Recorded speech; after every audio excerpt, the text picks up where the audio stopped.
Today we're beginning a look at Matthew chapter 15, and there we have a very characteristic conflict between Jesus and the religious leaders of his day.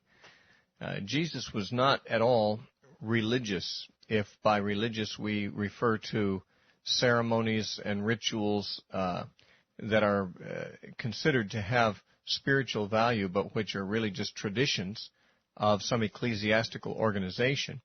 And that is what Judaism in his time had become. Of course, there are many churches in Christendom that have become just like it, just like Judaism was in that time, in that they've got traditions that are revered as if they are the very essence of holiness and piety, when in fact they don't in any sense contribute to the holiness and piety that the Bible recommends. And that was the case with the Jewish people, at least with many of them in Jesus' day. The Pharisees in particular were great defenders of the traditions of the elders, as they were called. The traditions of the elders were actually ideas that had been developed by the rabbis, and these traditions had originated probably in the Babylonian captivity over 500 years before Christ, when the Jews had been taken into Babylon, away from Jerusalem. There was concern on the part of many of the Jewish teachers, the rabbis, that the Jewish people, separated from the temple and separated from their heritage in Israel, might pick up the ways of the pagans and might violate the laws of God. And so the rabbis began to develop more restrictive laws, more restrictive traditions to place on the people in order to, as they put it, build a hedge around the law. They wanted to make sure that people not only didn't break the law, but that they didn't come close to breaking the law. So they put a hedge around the law by extending the restrictiveness of the law outward to restrict things that weren't restricted in the law. Now, among the things that the Bible in the law did say was that if a person was unclean, and this uncleanness was something that was contracted by contact with a dead body, or by possibly having a certain physical condition like leprosy, or if one had a continuing flow of blood from their body that was unnatural, or even if it was natural, if it was the monthly period of a woman, this would make her temporarily unclean. Now, uncleanness was not a state of moral defilement. God did not hold it against someone if they were a leper or if a woman had a period. But in the ceremonial ritual symbolism of Israel's law, these things rendered a person defiled in the sense that they had to be separated from both human company and from the tabernacle, from the worship of God for the period of their defilement. In that sense, of course, defilement was a figure or a type, an image of sin. It is not sin itself, and people were never held accountable for being defiled, but it was a picture of sin. As sin separates us from man and God, breaks down our relationships with people and with God, so did this defilement separate the person so defiled from human company temporarily and from the tabernacle. Well, at the end of a period of defilement, the law required that the person who had been unclean would end the period of uncleanness by taking a bath and washing their clothes. Now, this was symbolic of washing off all the past defilement of the previous period of time. Now, the rabbis had developed this into a much more elaborate requirement, that any time somebody touched something that might defile them, and this list of things that might defile them was extended in the rabbis' minds beyond the things the Bible required. For example, touching a Gentile was considered to be defiling, although the law of Moses didn't say so, yet the rabbis had decided that that would be so. And touching certain other things that the law did not require them not to touch was considered to be defiling. In fact, if the wind that blew across Samaria blew upon you, then you would be considered to be defiled. If you had the dust of Samaria or of a Gentile land on your feet, it could defile you, according to the rabbis. Now, this was not really anything that agreed with the law. These were the traditions of men. And because these things might happen to you, you might brush against a Gentile in the street. You might have the wind from Samaria blow across you without even knowing it. It was considered that you could hardly, do any kind of business without becoming defiled. And therefore, the washing that the law required at the end of a period of defilement was extended to a daily repeated washing, that the rabbis, whenever they came indoors, from being outside around people, they washed their hands and their elbows and their other parts of their bodies and so forth. And this washing was not as you and I might wash if we've been out working, in some dirty profession, if we've been getting greasy working under the car or working in the garden, our hands are covered with dirt. We wash when we come in because, we do that for hygienic reasons. In their minds, hygiene had nothing to do with it. It had to do with ceremony. It had to do with removing a symbolic kind of defilement and not really with getting germs off your hands so that you could eat healthily or whatever. So this is very important to understand as we approach this story in Matthew chapter 15, because Jesus came into conflict with them over this issue. In verse 1 it says, "Then the scribes and the Pharisees who were from Jerusalem came to Jesus, saying, 'Why do your disciples transgress the tradition of the elders? For they do not wash their hands when they eat bread.'" And by this they meant the disciples did not follow the ritual procedure of washing their hands. But Jesus answered and said to them, "Why do you also transgress the commandment of God, because of your tradition? For God commanded, saying, 'Honor your father and your mother, and he who curses father or mother, let him be put to death.' But you say, 'Whoever says to his father or mother, whatever profit you might have received from me has been dedicated to the temple,' is released from honoring his father or mother. Thus you have made the commandment of God of no effect by your tradition. Hypocrites! Well did Isaiah prophesy about you, saying, 'These people draw near to me with their mouth and honor me with their lips, but their heart is far from me. And in vain they worship me, teaching as doctrines the commandments of men.'" Now I'm going to stop there for a moment. The story continues, but I'm afraid it's going to get us into deep waters that we will not be able to cover in one session together here. So let me just stop and try to talk about these verses that have come before us so far. We're told that these people who raised the issue of the disciples not properly washing their hands were scribes and Pharisees who were from Jerusalem.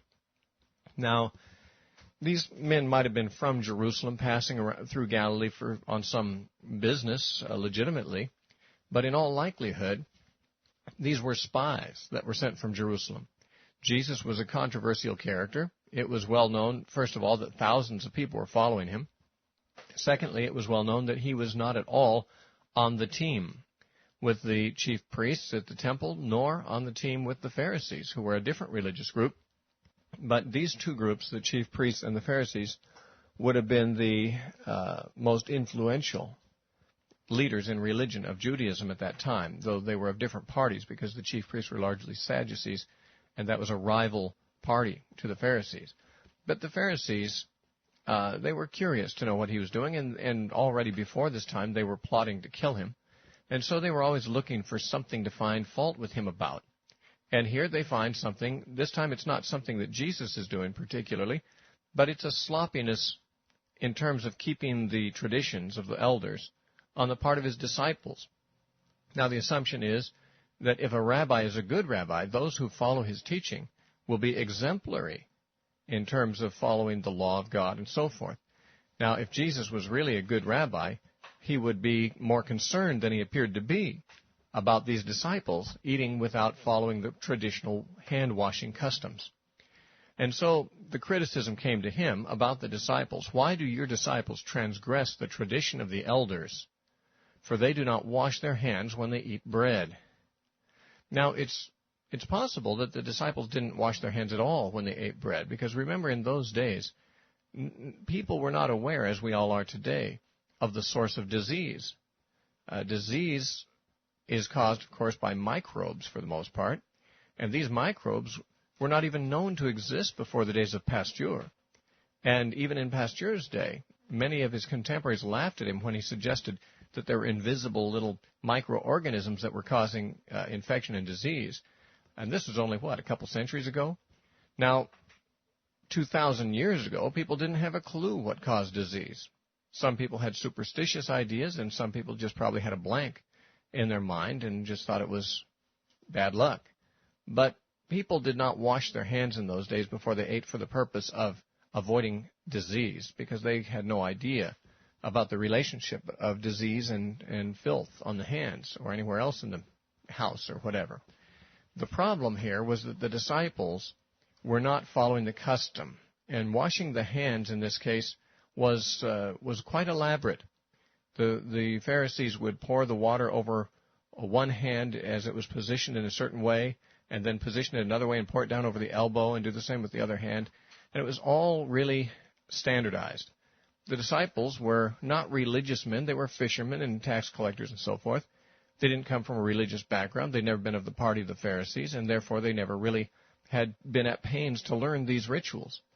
And yet the Pharisees considered themselves to be on the cutting edge of spirituality, because they were mindful of these rituals and inconvenienced themselves every day to follow them. In the parallel story to this in Mark's Gospel, in Mark chapter 7, it says in verse 2, "Now when they saw some of his disciples eat bread with defiled, that is, unwashed hands, they found fault." And then Mark tells us this, "For the Pharisees and all the Jews do not eat unless they wash their hands in a special way, holding the tradition of the elders." This is Mark 7. In verse 4 it says, "And when they come in from the marketplace, they do not eat unless they wash. And there are many other things which they have received and hold, like the washing of cups, pitchers, copper vessels, and couches." So Mark, by the way, is writing to a Gentile audience. Matthew is writing to a Jewish audience.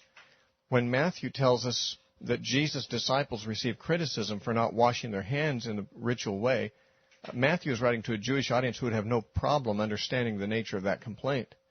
But Mark is writing to Gentiles who would not be familiar with the Jewish customs on this, and so Mark gives a couple of verses of explanation about what really lies behind this criticism.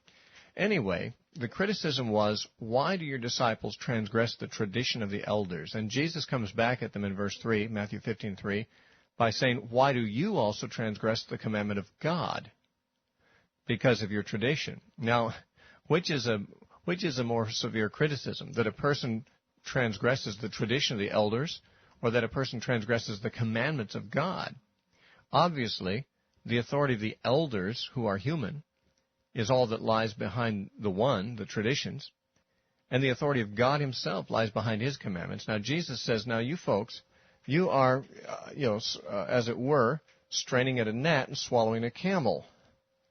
Now, he didn't say that on this occasion, though he did say those exact words in Matthew 23:24. But the idea is that you are majoring on minors and you're neglecting the more important things. You are keeping human traditions, but you're neglecting God's own commandments, and in some cases you do so in order to keep your traditions. It is possible that the traditions of the elders, when kept scrupulously, would lead someone into a violation of what God actually has commanded to do. And that's what Jesus said the Pharisees on occasion did. He gives an example. He says, for God commanded, saying, honor your father and your mother, and he who curses father or mother, let him be put to death. These are actually quotes from two different passages in the law. Honor your father and mother, of course, is from the Ten Commandments. And he that curses father or mother, let him be put to death, comes up later on in Exodus.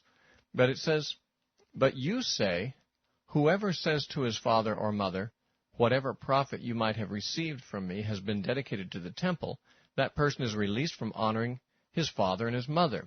Now, let me try to explain what this is all about. In the law, it was possible to dedicate things to God, and by doing so, it meant dedicating them to the temple. In those days, people had pretty simple lives, and most of the possessions they had were either servants or livestock or the produce of their farm or even maybe relatives. And it was possible that you could dedicate something that you owned to God, something that you were not required to dedicate to Him. You see, the law required that people give 10% of their increase to the Lord, and required that the first fruits be given to the Lord, and required that the firstborn of every animal and every child would be the Lord's. But beyond that, if a person wanted to be particularly zealous for God, they could dedicate more than that to God. They could give God, instead of 10%, they could dedicate 20 or 50% if they wished. Now, that would be going beyond anything that God required. It would be just a matter of doing it out of special devotion to God. And so the law indicated that a person could devote something to God that they were not required to devote to God, and in doing so, it would become it would come into the custody of the priests in the temple. You might remember that Hannah in the Old Testament dedicated her son even before he was born to God. That was Samuel. And what that meant was that when he was born and when he had reached an age where he could leave his mother, he was to go and serve in the temple. And that's what it meant to dedicate something to God. Now, it wasn't all that often, I suppose, that they dedicated human beings to God like that, although some people might have dedicated servants of theirs and so forth. But to dedicate an animal or some other possession of theirs to God, what it really meant was that whatever was dedicated to God could not be used for ordinary purposes. It had to be devoted to the temple. It had to be devoted to God's service. Now, what Jesus said these Pharisees were doing was this. Now, the law of God says you need to honor your father and your mother, and Jesus assumed that that would be one manifestation of honoring your father and mother would be if your parents were in need and you had something you could help them with. Then you should help them out. You should financially help them. That would be part of honoring your father and your mother. Paul taught the same thing in 1 Timothy chapter 5. He said that if a widow has children who can support them, then these children ought to repay their parents and support them. And anyone who would not do so is worse than an unbeliever and had denied the faith.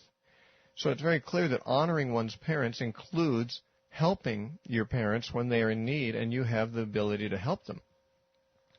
But the Pharisees, what they had done was said, well, what if I don't want to help my parents? What if I don't like my parents? What if I really am not on good terms with my parents and they are in need and I have what it takes to help them?